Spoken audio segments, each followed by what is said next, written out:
दीपावली के पावन पर्व की आप सभी भक्तों को हार्दिक शुभकामनाएं। भगवान गणेश और माता लक्ष्मी का वास सदैव आपके घर में स्थिर रहे।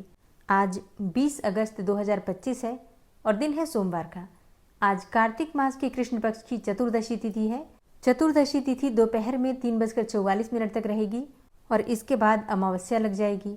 तो जैसा कि अमावस्या पर दीपावली का पर्व मनाते हैं, तो आज है दीपावली।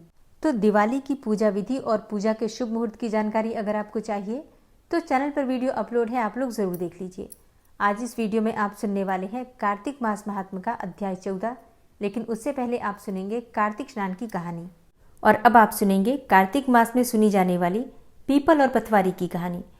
एक समय की बात है, एक गांव था जिसमें एक बुढ़िया रहती थी और उसके साथ उसकी बहू रहती थी। बुढ़िया ने अपनी बहू से एक दिन कहा कि तू दूध दही बेचने जाया कर। जब बहू दूध दही बेचने गई तो रास्ते में उसे कुछ औरतें मिली जो पीपल और पथवारी सींच रही थी। उनको पथवारी सींचता देखकर बहू ने उनसे पूछा कि तुम ये क्या कर रही हो। औरतें बोली कि हम पीपल और पथवारी सींच रहे हैं। तब बहू ने पूछा कि इससे क्या होता है। औरतें बोली, इससे बड़े फायदे हैं, इससे अन्न और धन भी मिलता है और 12 वर्ष का बिछड़ा हुआ पति भी मिल जाता है। बहू बोली, ऐसी बात है तो तुम पानी से सींचती हो, लेकिन मैं तो दूध से सींचूंगी। गुजरी बहू अब रोजाना दूध दही बेचने नहीं जाती थी। वो रोजाना दूध को पीपल में और दही को पथवारी में सींचती थी। सास जब दूध दही का पैसा मांगती तो कह देती थी कि महीना पूरा हो जाने पर लाकर दे दूंगी। अब कार्तिक का महीना भी पूरा हो गया। फिर पूर्णिमा के दिन बहू पीपल और पथवारी के पास जाकर बैठ गई। पथवारी ने पूछा, तुम मेरे पास क्यों बैठ गई। बहू बोली कि सासू माँ दूध और दही का दाम मांगेगी। तब पथवारी बोली कि मेरे पास क्या दाम रखा है, ये भरा डींडा पान पतूरा इसको ले जा। बहू ने वही ले जाकर कोठरी में रख दिया और डर के मारे कपड़ा ओढ़कर सो गई। सासू माँ बोली, पैसे ले आई बहू। बहू बोली, कोठरी में रखे हैं, जाकर अपने आप ले लो। सासू माँ ने जब कोठरी खोल के देखा तो कोठरी हीरे और मोती से जगमगा रही थी। सासू माँ बोली, बहू इतना धन कहाँ से लाई। बहू ने आकर देखा तो सच में ही पूरी कोठरी धन से भरी हुई थी। बहू ने सासू को सारी बात बता दी। सास ने कहा कि अब तो कार्तिक मास में मैं भी पथवारी सींचूंगी। कार्तिक आया, सास दूध दही तो बेच आती, हांडी धोकर पीपल पथवारी में चढ़ा देती। आकर बहू से कहती कि मेरे से दाम मांग। बहू कहती, सासू जी कोई बहू भी दाम मांगती है। मगर सासू कहती, तू मांग। बहू बोली, सासू जी पैसे ले आओ। तो सास पीपल पथवारी के पास आकर बैठ गई। अब पीपल पथवारी ने सासू को भी पान पतूरा भरा डींडा दे दिया। उसने ले जाकर कोठरी में रख दिया। बहू ने जब कोठरी खोलकर देखा तो उसमें कीड़े मकोड़े बिलबिला रहे हैं। बहू ने कहा, सासू जी ये क्या है। अब सास ने जब आकर कोठरी देखा तो पूरी कोठरी कीड़े मकोड़े से भरी हुई थी। सास बोलने लगी, पीपल पथवारी तो बड़ी दोगली परपीटन है, इसको तो धन दिया और मुझको कीड़ा मकोड़ा दिया। तब सब कोई बोलने लगे कि बहू तो सत की भूखी सींची थी, तुम धन की भूखी। हे पथवारी माता, जैसा बहू को दिया वैसा सबको देना, जैसा सास को दिया वैसा किसी को न देना। कहानी सुनने वाले, कहने वाले और हुंकारा भरने वाले सब पर अपनी कृपा बनाई रखना। प्रेम से बोलिए पीपल पथवारी माता की जय। और अब आप सुनेंगे कार्तिक मास का आज का अध्याय। और जैसा कि कल की कथा में आपने सुना किस प्रकार से दैत्यासुर जलंधर ने सभी देवताओं पर विजय प्राप्त की और सभी देवताओं ने जब मिलकर शिवजी की स्तुति की तो भगवान भोलेनाथ ने सभी देवताओं को भय से मुक्त किया और स्वयं जलंधर के साथ युद्ध करने लगे। उस समय शिवजी के गण प्रबल थे। उन्होंने जलंधर, शुंभ निशुंभ, महासुर, कालनेमी आदि को पराजित कर दिया। देखकर सागर पुत्र जलंधर एक रथ पर, जिस पर लंबी पताका लगी हुई थी, उस पर चढ़कर युद्ध भूमि में संग्राम करने लगा। इधर जय और शील नामक शंकर के गण भी संग्राम में तत्पर होकर गरजने लगे। इस प्रकार दोनों सेनाओं के हाथी, घोड़े, शंख, भेरी तथा दोनों ओर के सिंहनाद से धरती त्रस्त हो गई। उसके पश्चात जलंधर ने कुहरे के समान बाणों को चलाकर धरती से लेकर आकाश तक व्याप्त कर दिया और नंदी को 5, गणेश जी को 5 तथा वीरभद्र को एक साथ ही 20 बाण मारकर उनके शरीर को छेद दिया और मेघ के समान गर्जना करने लगा। यह देखकर रुद्रपुत्र कार्तिकेय ने भी दैत्य जलंधर को अपनी शक्ति उठा के मारी और घोर गर्जन किया। जिसके आघात से वह धरती पर गिर पड़ा, परंतु वह इतना बली था कि जल्दी से उठकर खड़ा हो गया और क्रोधाविष्ट होकर कार्तिकेय जी पर अपनी गदा का प्रहार कर दिया। ब्रह्मा जी के वरदान की सफलता के लिए शंकर पुत्र कार्तिकेय पृथ्वी पर सो गए। गणेश जी और नंदी भी गदा प्रहार से व्याकुल होकर धरती पर गिर पड़े। उसने वीरभद्र पर परिघ का प्रहार किया, जिससे वीरभद्र का सिर फट गया और रक्त बहने लगा। वह व्याकुल होकर धराशायी हो गए। उनको धरती पर गिरा देखकर शंकर जी के गण चिल्लाते हुए युद्धभूमि छोड़कर बड़े वेग से भाग निकले। अब रौद्र रूप महाप्रभु शंकर अपने वीर गणों के साथ नंदी पर चढ़कर हंसते हुए युद्धभूमि में आए और उनको आया देखकर उनके पराजित गण फिर से लौट आए और सिंहनाद करते हुए आयुधों से दैत्यों पर प्रहार करने लगे। भीषण रूपधारी रुद्र को देखकर दैत्य भागने लगे। तब युद्ध में अपने दैत्यों को पराजित होते देखकर जलंधर हजारों बाढ़ छोड़ता हुआ भगवान शंकर की ओर दौड़ा। उसके शुंभ निशुंभ आदि वीर भी क्रोध से अपने होठों को काटते हुए शंकर जी की ओर दौड़े। इतने में शंकर जी ने जलंधर के सब बाण जालों को काटकर अपने गणों को निर्भय करके अपने अन्य बाणों की आंधी से दैत्यों को पीड़ित कर दिया। खडगोरमा नामक दैत्य को अपने फरसे से मार डाला और बलाहक का भी सिर काट दिया। धसमर भी मारा गया और शिवगण चिसी ने प्रचंड नामक दैत्य का सिर काट डाला। किसी को शिवजी के बैल ने मारा और कई उनके बाणों द्वारा मारे गए।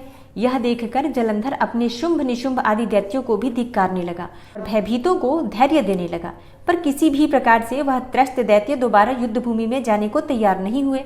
दैत्य सेना ने पलायन शुरू कर दिया। तब महाक्रुद्ध जलंधर शिवजी को अपनी ओर ललकारने लगा। साथ ही उसने 70 बाण मारकर शिवजी को दग्ध कर दिया तथा और भी बहुत से बाणों का प्रहार किया। शिवजी उसके बाणों को काटते रहे, यहाँ तक कि उन्होंने जलंधर की ध्वजा, क्षेत्र और धनुष को भी काट दिया। फिर 7 बाण मारकर उसके शरीर में आघात पहुंचाया। धनुष के कट जाने से जलंधर ने प्रचंड बाण मारकर उनकी गदा के टुकड़े कर दिए। तब उसने समझा कि शिवजी मुझसे बहुत बलवान हैं, अतः उसने गंधर्वी माया उत्पन्न कर दी। अनेक गंधर्व अप्सराओं के गण पैदा हो गए। वीणा और मृदंग आदि बाजों के साथ नृत्य और गान होने लगा और इसमें अपने गणों सहित रुद्र भी मोहित हो गए। उन्होंने युद्ध बंद कर दिया और फिर तो काम से मोहित हो जलंधर जल्दी से त्रिनेत्र भगवान शंकर का रूप धारण करके वृषभ पर बैठकर पार्वती के पास जा पहुंचा। उधर जब पार्वती ने अपने पति को आते देखा तो अपनी सखियों का साथ छोड़ दिया और आगे आई। पार्वती को देखकर कामातुर जलंधर का वीर्य पतन हो गया और उसके पवन से वह जड़ भी हो गया। गौरी ने उसे दानव जाना तो वह अंतर्ध्यान होकर उत्तर की ओर मानस पर चली गई। वहां पार्वती को देखकर जलंधर फिर शिवजी की ओर लौटा। उधर पार्वती जी ने भगवान विष्णु को बुलाकर दैत्य का वह कृत्य कहा और यह प्रश्न किया कि क्या आप इससे अवगत हैं? भगवान विष्णु ने हाथ जोड़कर उत्तर दिया, आपकी कृपा से मुझे सब कुछ ज्ञात है। हे माँ, जो आज्ञा हो पालन करूं। जगत माता ने विष्णु जी से कहा, उस दैत्य ने जो मार्ग खोला है उसका अनुसरण करना उचित है। मैं तुम्हें आज्ञा देती हूँ कि तुम जाकर उसकी स्त्री का पतिव्रत भ्रष्ट करो, वह दैत्य तभी मरेगा। पार्वती जी की आज्ञा पाते ही भगवान विष्णु माँ की आज्ञा सिरोधार्य करके छल करने के लिए जलंधर के नगर की ओर गए। तब राजा पृथु ने पूछा, हे देवर्षि, अब आप यह कहिए कि भगवान विष्णु ने वहां जाकर क्या किया तथा जलंधर की स्त्री का पतिव्रत कैसे भ्रष्ट हुआ? श्री नारद जी ने कहा, जलंधर के नगर में जाकर भगवान विष्णु ने उसकी पतिव्रता स्त्री वृंदा का पतिव्रत भंग करने का विचार किया। वह उसके नगर में एक उद्यान में जाकर ठहर गए और रात में उसे स्वप्न दिया।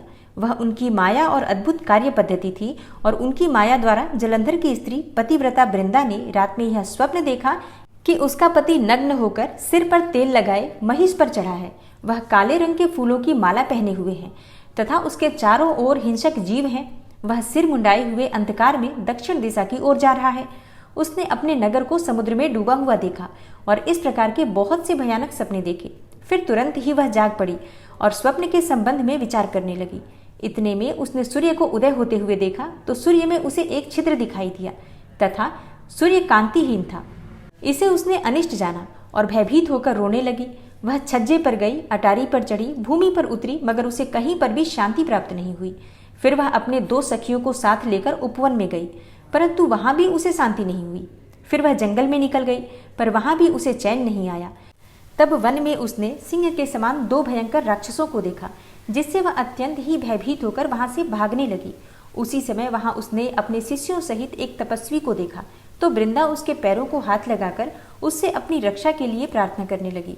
मुनि ने अपनी एक ही हुंकार से उस समय उन दोनों राक्षसों को वहां से भगा दिया। वृंदा को आश्चर्य हुआ और वह भय से मुक्त होकर मुनि को हाथ जोड़कर प्रणाम करने लगी और कृतज्ञता का ज्ञापन भी किया। फिर उसने मुनि से अपने युद्धरत पति के संबंध में उसकी कुशल क्षेम का प्रश्न किया। मुनि ने मौन होकर आगे पीछे देखा, कुछ कहना चाहा कि उसी समय 2 वानर उनके पास आकर हाथ जोड़कर खड़े हो गए। ज्यों ही मुनि ने भ्रिकुटी का संकेत किया तो वो वानर उड़कर आकाश में चले गए। फिर वह जलंधर का सिर और धड़ लेकर मुनि के पास थोड़ी ही देर में वापस आ गए। तब वृंदा अपने पति को मरा हुआ जानकर मूर्छित होकर धरती पर गिर पड़ी और अनेकों प्रकार के वचन कहकर दारुण विलाप करने लगी। तत्पश्चात उसने मुनि जी से कहा, हे कृपानिधे, आप मेरे पति को जीवित कर दीजिए। पतिव्रता परायण दैत्य पत्नी ऐसा कहकर दुखी श्वासों को छोड़ती हुई मुनि के चरणों में गिर पड़ी। तब मुनीश्वर ने कहा, यह शिवजी द्वारा युद्ध में मारा गया है, अतः यह जीवित नहीं हो सकता, क्योंकि जिसे भगवान शंकर मार देते हैं वह कभी जीवित नहीं हो सकता। परंतु शरणागत की रक्षा करना सनातन धर्म है, अतः कृपा करके मैं इसे जला देता हूँ। श्री नारद जी कहते हैं कि वह मुनि साक्षात विष्णु जी थे, जिन्होंने यह सब माया फैलाई थी। वह वृंदा के पति को जीवित करके अंतर्ध्यान हो गए। जलंधर ने उठकर वृंदा का आलिंगन किया और उसका मुख चूमा। वृंदा भी पति को जीवित देखकर बहुत खुश हुई और अब तक हुई सब बातों को स्वप्न ही समझा। तत्पश्चात बहुत दिनों तक वृंदा अपने पति के साथ विहार करती रही, लेकिन एक दिन उसने भगवान विष्णु को पहचान लिया और तब वह भगवान विष्णु पर क्रोध करती हुई बोली, हे परिस्त्री से गमन करने वाली विष्णु, तुम्हारे शील को धिक्कार है। मैंने जान लिया है कि वह मायावी तपस्वी तुम ही थे। ऐसा कहकर क्रुद्ध होकर पतिव्रता वृंदा ने अपने तेज को प्रकट करते हुए शाप दिया, जो तुमने अपनी माया से 2 राक्षस मुझको दिखाए थे, वही दोनों राक्षस किसी समय तुम्हारी भी स्त्री का हरण करेंगे और उसके विरह में दुखी होकर तुम वानरों की सहायता से वन में भ्रमण करोगे और वह सर्वेश्वर जो इस समय तुम्हारा शिष्य बना हुआ है वह वहां पर तुम्हारा साथी रहेगा। ऐसा कहकर पतिव्रता वृंदा भगवान विष्णु के लाख मना करने पर भी अग्नि में प्रवेश कर गई और ब्रह्मा आदि सभी देवता आकाश से उसका प्रवेश देखते रहे। वृंदा के शरीर का तेज श्री पार्वती जी के शरीर में चला गया और आकाश में जय जयकार होने लगी। पतिव्रत धर्म के प्रभाव से वृंदा ने मुक्ति प्राप्त की। हरे कृष्णा। आज की कथा का यहीं पर समापन करती हूँ और इसके आगे का वृतांत आप सुनेंगे कल की कथा में। और कृष्ण कथा में आज आप सुनने वाले हैं भगवान पर विश्वास की एक सत्य कथा, कान्हा जी के चमत्कार की एक सत्य कथा।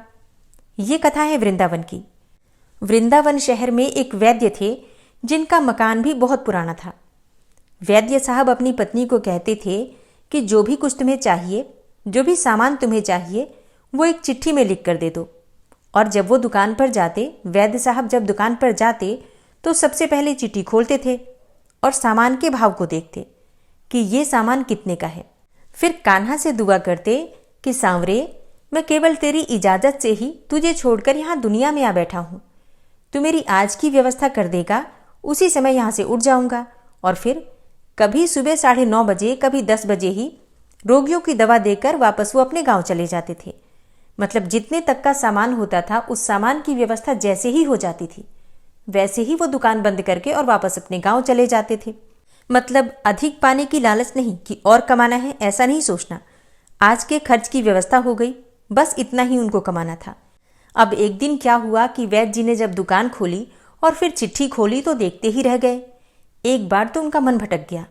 उन्हें अपनी आंखों के सामने तारे चमकते हुए नजर आ गए, लेकिन जल्दी ही उन्होंने अपने मन पर काबू पा लिया। अब ऐसा क्या हुआ था, ऐसा क्या लिख दिया था पत्नी ने उस चिट्ठी में? आटे, दाल, चावल आदि के बाद पत्नी ने लिखा था, बेटी के दहेज का सामान भी लाना है जी। अब वैद्य जी कुछ देर तो सोचते रहे, फिर बाकी चीज़ों की कीमत लिखने के बाद दहेज के सामने ऐसा लिखा कि ये काम मेरे कान्हा का है, कान्हा ही जाने। 1-2 मरीज आए थे, उन्हें वैद्य जी दवाई दे रहे थे। इसी दौरान एक बड़ी सी कार उनके दुकान के सामने आकर रुकी। जब दोनों मरीज दुकान से बाहर दवाई लेकर चले गए तब वो साहब कार से बाहर निकले और राधे राधे करके बेंच पर बैठ गए। वैद्य जी ने कहा कि अगर आपको दवाई लेनी है अपने लिए तो आपको अपनी नाड़ी दिखानी पड़ेगी। तो क्या मैं आपकी नाड़ी देख लूं? उस आदमी ने कहा कि वैद्य जी, मुझे लगता है आपने मुझे पहचाना नहीं। मैं 15-16 साल बाद आपकी दुकान पर आया हूँ। आपको पिछली मुलाकात की बात सुनाता हूँ, फिर शायद आपको मेरी सारी बातें याद आ जाएंगी। वैद्य जी, मैं 5-6 साल से इंग्लैंड में ही रहता हूँ। इंग्लैंड जाने से पहले मेरी शादी हो गई थी, लेकिन अब तक बच्चा नहीं हुआ था, तो यहाँ भी इलाज किया और इंग्लैंड में भी करवाया। लेकिन हमारी किस्मत में शायद कोई बच्चा था ही नहीं। तो आपने कहा कि मेरे भाई अपने भगवान से निराश ना हो। याद रखो, उसके खजाने में किसी चीज की कोई कमी नहीं है।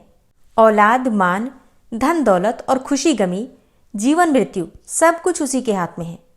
किसी वैद्य के हाथ में कुछ भी नहीं है। अगर औलाद होनी है तो मेरे सांवरे के आशीर्वाद से ही होनी है। औलाद देनी है तो उसी ने देनी है। मुझे याद है आप बातें करते जा रहे थे और साथ साथ में पुड़िया भी बना रहे थे। फिर आपने मुझसे कहा कि तुम्हारा नाम क्या है। मैंने बताया कि मेरा नाम सतीश है। आपने एक लिफाफे पर कान्हा और दूसरे पर राधे लिखा। फिर दवा लेने का तरीका बताया।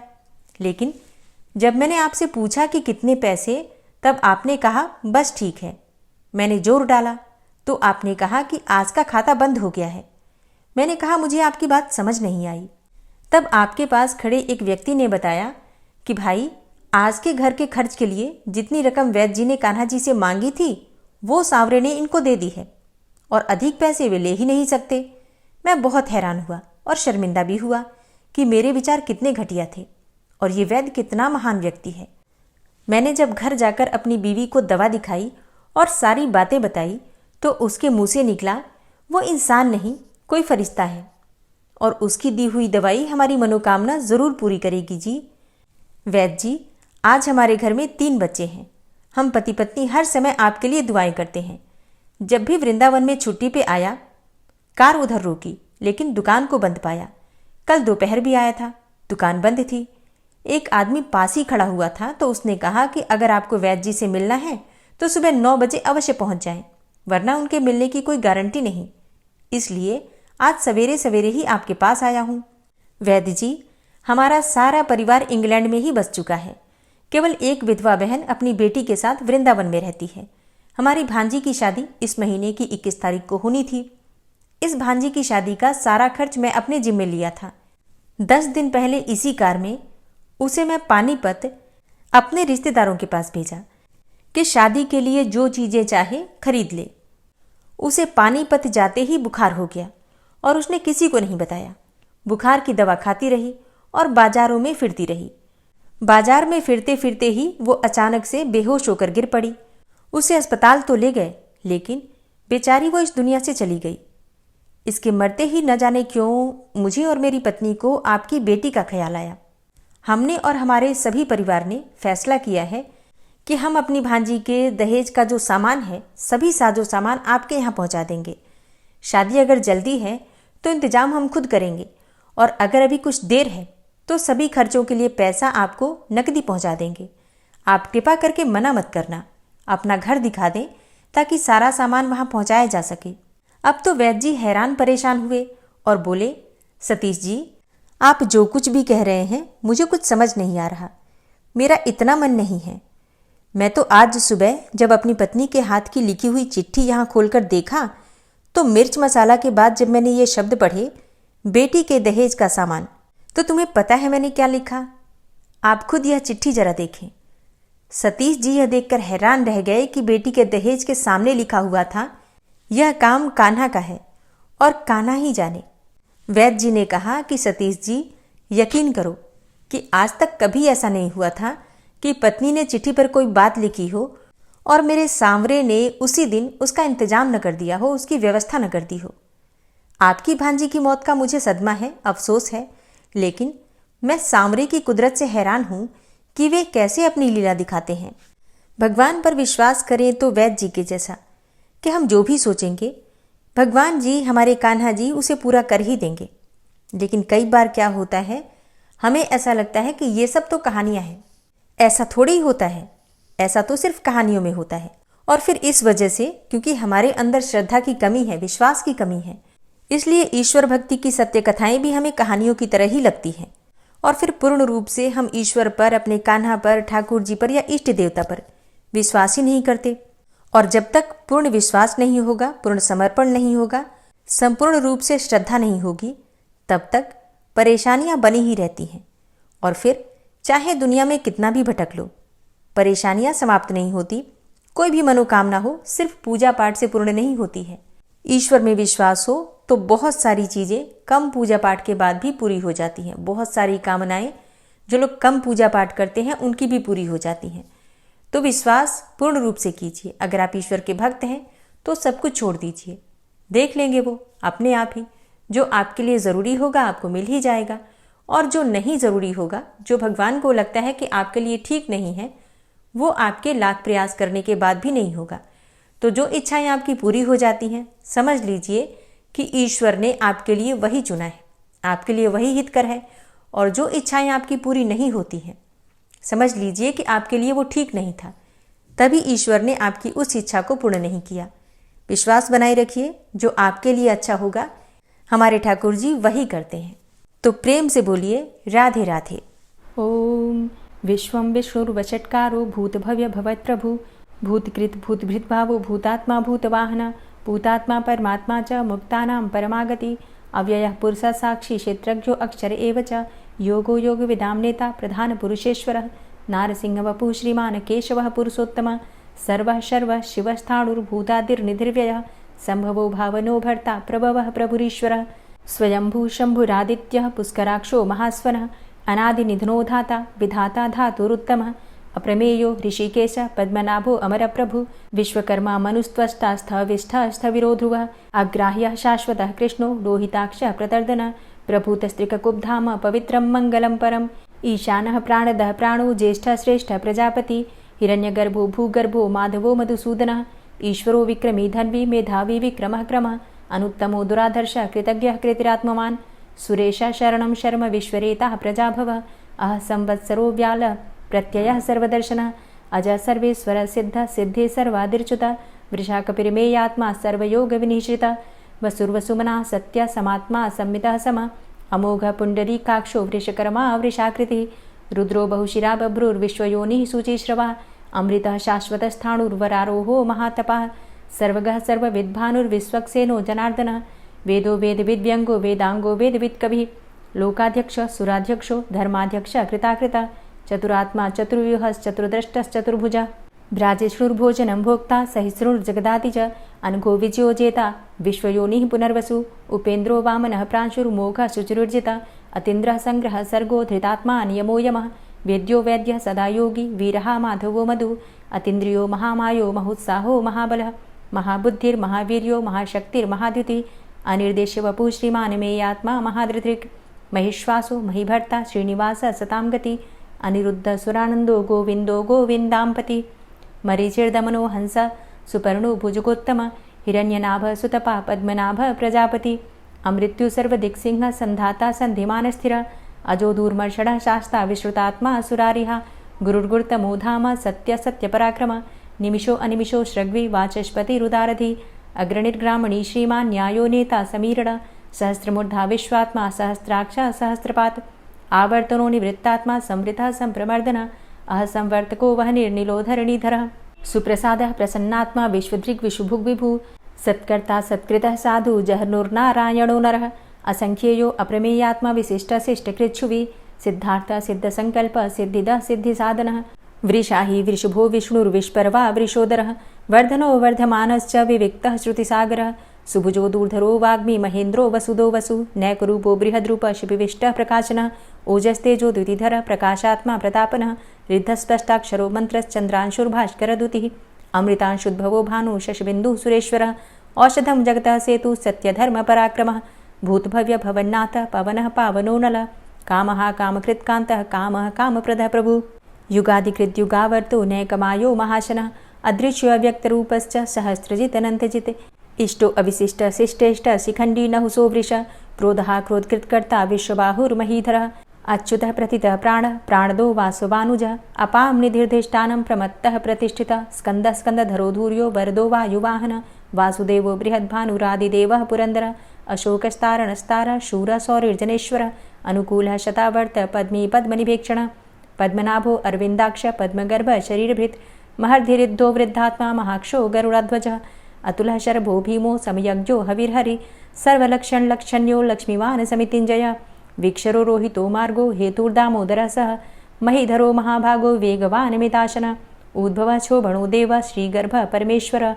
करणं कारणं कर्ता विकर्ता गहनो गुहः व्यवसायो व्यवस्थान संस्थान स्थानदो ध्रुवः परर्थी परमस्पस्तुष्ट पुष्ट सुभेक्षणः रामो विरामो विरजो मार्गो नेयो नयो नयः वीरः शक्तिमतां श्रेष्ठो धर्मो धर्मविदुत्तमः वैकुण्ठः पुरुषः प्राणः प्राणदः प्रणवः पृथु हिरण्यगर्भः शत्रुघ्नो व्याप्तो वायुरुधोक्षजः ऋतुः सुदर्शनः कालः परमेष्ठी परिग्रहः उग्रः संवत्सरो दक्षो विश्रामो विश्वदक्षिणः विस्तारस्थावरस्थाणु प्रमाणं बीजमव्ययम् अर्थो अनर्थो महाकोशो महाभोगो महाधनः अनिर्विण्णः स्थविष्टोभू धर्मयुपो महामख नक्षत्रनेमिर्नक्षत्री क्षमा क्षामः समीहनः यज्ञ इज्यो महेज्यश्च क्रतुसत्रं सतां गतिः सर्वदर्शी विमुक्तात्मा सर्वज्ञो ज्ञानमुत्तमं सुव्रतः सुमुखः सुष्मा सुघोषः सुखदः सुहृतः मनोहरो जित्क्रोधो वीरबाहुर्विदारणः स्वापनः स्ववसो व्यापी नैकात्मा नैककर्मकृत् वत्सरो वत्सलो वत्सी रत्नगर्भो धनेश्वरः धर्मगुप्त धर्मकृद्धर्मी सदसक्षरमक्षरम् अविज्ञाता सहस्रांसुर्विधाता कृतलक्षणः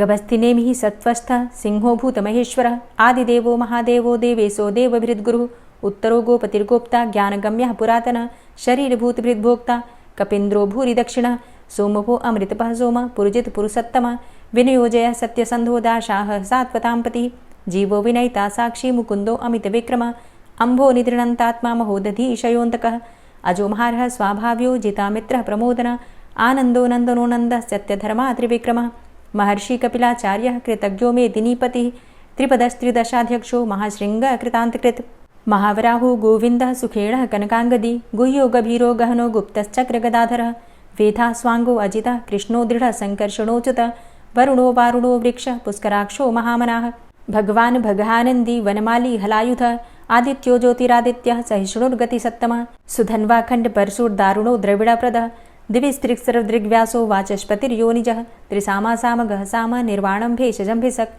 सन्न्यासकृच्छमः शान्तो निष्ठा शान्तिः परायणं शुभाङ्गः शान्तिदस्रष्टा कुमुदः कुवलेशय गोहितो गोपतिर्गोप्ता वृषभाक्षो वृषाप्रियः अनिवर्ति निवृतात्मा संक्षेप्ता चेमकृच्छिवः श्रीवत्सवक्षा श्रीवास श्रीपति श्रीमतांबर श्रीद श्रीश श्रीनिवास श्रीनिधि श्रीविभावन श्रीधर श्रीकर श्रेय श्रीमान लोकत्रयाश्रय स्वक्ष स्वंग शतानंदो नंदिर्ज्योतिर्गणेश्वर विजितात्मा विधेयात्मा सत्कीर्तिश्छिन्न संशय उदीर्ण सर्वतक्षसुर निश शाश्वत स्थिर भूषयो भूषणो भूतिर्विशोकः शोकनाशन अर्चिष्मानर्चित कुंभो विशुद्धात्मा विशोधन अनिरुद्धो अप्रतिरथ प्रद्युम्नो अमित विक्रमः कालिनेमि निहावीर शौरी सूर्जनेश्वर त्रिलोकात्मा त्रिलोकेशः केशवः केशिहारी कामदेवः कामपालः कामीकान्तः कृतागमः अनिर्देशवपुर्विष्णोर्वीरो अनन्तो धनञ्जयः ब्रह्मण्यो ब्रह्मकृद्ब्रह्मा ब्रह्म ब्रह्म विवर्धन ब्रह्मविद् ब्राह्मणे ब्रह्मी ब्रह्मज्ञो ब्राह्मणप्रियः महाक्रमो महाकर्मा महातेजा महोरगः महाक्रतुर्महायज्वा महायज्ञो महाहवि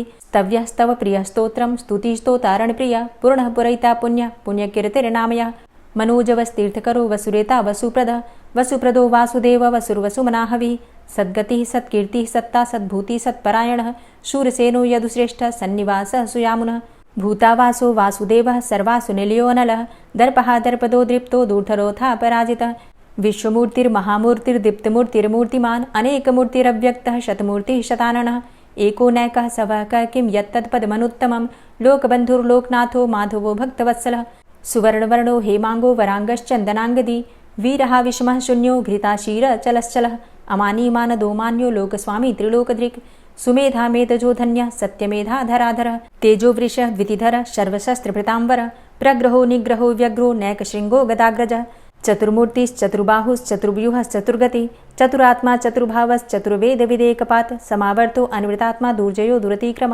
दुर्लभो दुर्गमो दुर्गो दुरावासो दुरारिहा शुभांगो लोकसारंगः सुतन्तुस्तन्तुवर्धन इन्द्रकर्मा महाकर्मा कृतकर्मा कृतागमः उद्भवः सुन्दरः सुन्दो रत्ननाभः सुलोचनः अर्को वाजसनः शृङ्गी जयन्तः सर्वविजयी सुवर्णबिन्दुरक्षोभ्य सर्वभागीश्वरेश्वरः महाहृदो महागर्तो महाभूतो महानिधि कुमुदः कुन्दरः कुन्दः पर्जन्यः पावनो नीलः अमृताशो अमृतवपुः सर्वज्ञः सर्वतोमुखः सुलभः सुव्रतः सिद्धः शत्रुजित् शत्रुतापनः न्यग्रोधो दुम्बरो अस्वस्थश्चाणुरान्ध्रनिषूदनः सहस्रार्चिः सप्तजिह्वः सप्तैधा सप्तवाहनः अमूर्तिरणघो अचिन्त्यो भयकृद्भयनाशनः अणुर्बृहत्कृशः स्थूलो गुणभृन्निर्गुणो महान् अधृतः स्वधृतः स्वास्य प्राग्वंशो वंशवर्धनः भारभृतिकथितो योगी योगी स सर्वकामद आश्रमश्रमण क्षाम सुपर्णो वायुवाहन धनुर्धरोर्धनुर्वेदो दण्डोदमयितादम अपराजितः सर्वसहो नियन्ता नियमो यमः सत्त्ववान् सात्विकः सत्य सत्यधर्मपरायण अभिप्रायः प्रियार्होर्ह प्रियकृत् प्रीतिवर्धनः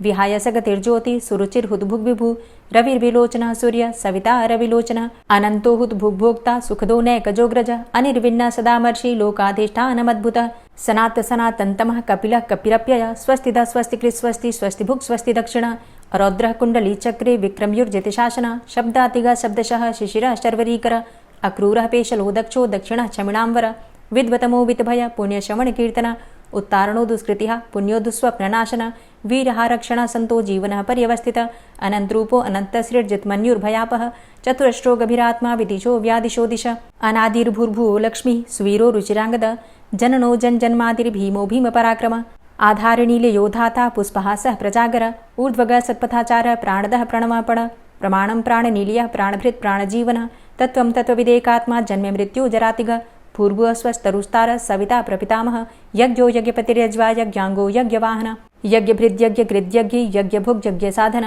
यज्ञान्तिकृद्यज्ञ गुह्यमन्यमन्नादेव च आत्मयोनिः स्वयं जातो वैखानः सामगायन देवकी नंदन स्रष्टा क्षितिसः पापनाशन शंखभृन्नन्द कीचक्री शारङ्गधन्वा गदाधरः रथांगपाणिरक्षोभ्य सर्वप्रहरणायुध ओम नमः इति।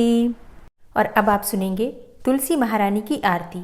तुलसी महारानी नमो नमो हरि की पटरानी नमो नमो तुलसी महारानी नमो नमो हरि की पटरानी नमो नमो धन्य तुलसी पूर्ण तप कीनो धन्य तुलसी पूर्ण तप कीनो शालिग्राम की बनी पटरानी नमो नमो तुलसी महारानी नमो नमो हरि की पटरानी नमो नमो जाके पत्र मंजरी कोमल जाके पत्र मंजरी कोमल श्रीपति कमल चरण लपटानी नमो नमो हरि की पटरानी नमो नमो तुलसी महारानी नमो नमो धूप दीप नैवेद्य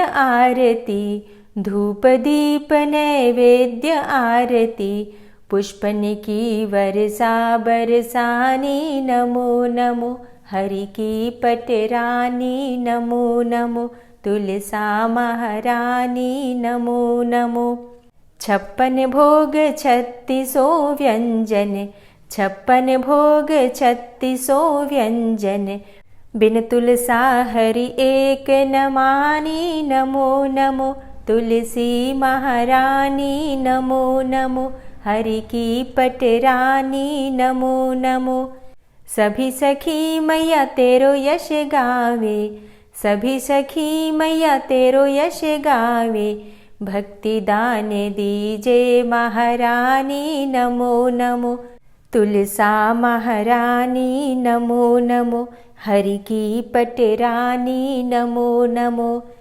नमो नमो तुलसा महारानी नमो नमो तुलसी महारानी तुलसी महारानी नमो नमो हरि की पटरानी नमो नमो तुलसी महारानी नमो नमो हरि की पटरानी नमो नमो। प्रेम से बोलिए तुलसी मैया की जय। और अब आप सुनेंगे श्री तुलसी चालीसा। श्री तुलसी महारानी करु विनय सिरनाय जो मम हो संकट विकट दीजे मात नशाय नमो नमो तुलसी महारानी महिमा अमित न जाए बखानी दियो विष्णु तुमको सन्माना जग में छायो सुयस महाना विष्णु प्रिया जय जयति भवानी तिहु लोक की हो सुख खानी भगवत पूजा करे जो कोई बिना तुम्हारे सफल न होई जिन घर तव नहीं होय निवासा उस घर कर ही विष्णु नहीं बासा करे सदा जो तव नित सुमिरन तेहि के काज होय सब पूरन कार्तिक मास महात्म तुम्हारा ताको जानत सब संसारा तव पूजन जो करे कुंवारी पावे सुंदर वर सुकुमारी करे जो पूजा नित प्रति नारी सुख संपत्ति से होय सुखारी वृद्धा नारी करे जो पूजन मिले भक्ति होवे पुलकित मन श्रद्धा से पूजे जो कोई, भवनिधि से तर जावे सोई। कथा भागवत यज्ञ करावे, तुम बिन नहीं सफलता पावे।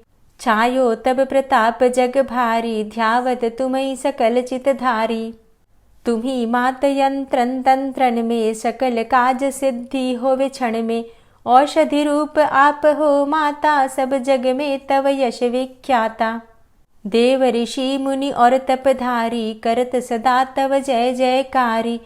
वेद पुराणन तव यश गाया, महिमा अगम पार नहीं पाया।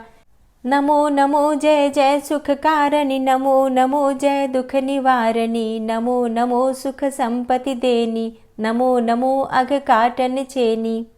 नमो नमो भक्तन दुख हरणी, नमो नमो दुष्टन मद छेनी। नमो नमो भव पार उतारणी, नमो नमो परलोक सुधारणी। नमो नमो निज भक्त उबारणी, नमो नमो जन काज सवारणी। नमो नमो जय कुमति नशावनी, नमो नमो सब सुख उपजावनी। जयति जयति जय तुलसी माई, ध्याऊं तुमको शीश नवाई। निज जन जानि मोहि अपनाओ, बिगड़े कारज आप बनाओ। करूं विनय मैं मात तुम्हारी, पूर्ण आशा करहु हमारी। शरण चरण कर जोरी मनाऊं, निश दिन तेरे ही गुण गाऊं। करहु मात अब मोह पर दाया, निर्मल होए सकल मम काया।